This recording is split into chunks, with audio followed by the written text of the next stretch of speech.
correlation to diseases and stuff.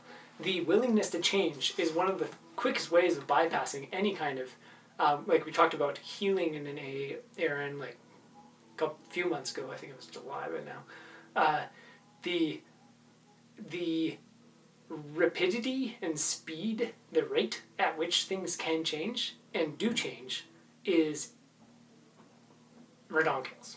It's as redonkulous as the internet. Just the fact that everything changes and how fast it can change.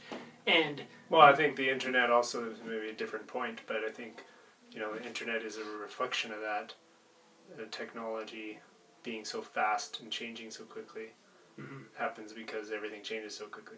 And yet, it makes things stick. Yes. And that stickiness is, if you look at almost, like, if there's a disease, that means it's something that has lingered on. If there's, like, a trauma, that means it's something that has lingered on.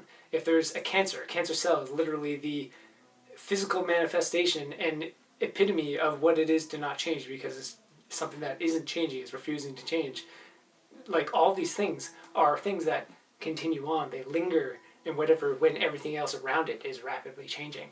So, like, the internet is a perfect manifestation of how of the things that go wrong with people, like a chronic back pain, a chronic mental thingy, like a diagnosis. A diagnosis implies that it is something that has lasted long enough that you can consider it something, not a one-off. It's only today that I'm agitated, and like it's only today that I'm anxious, and like that you wouldn't get a diagnosis. It'd just be your day, and the change out of that and into that is so fast.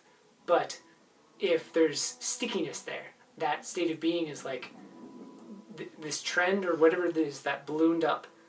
Now it's stuck, and for state of being like that, it makes sense that the internet is both explosive and oftentimes kind of random, and then random things stick.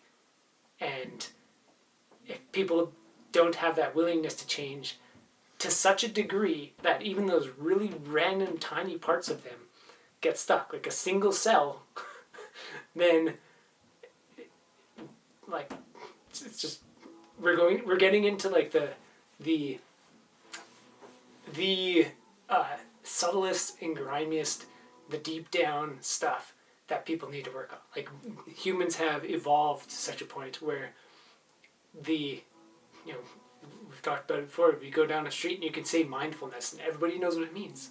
That wasn't even possible like 100 years ago, or at least in North America. And so everybody's super developed. Now, like, we're wading through the stuff, getting to like the deepest spiritual nonsense, like the tiniest spiritual things. So we're finally, it's almost like it's cropping up the one cell in the whole body of rapid change that it won't do it. The tiniest lessons that are deep down that are coming to the surface because they're all that's left, because everything else is changing so fast. We needed the internet to be like, all right, show us the flurry of the world and all of its nonsense, and the few things that stick from that are just showing us where we're still messed up.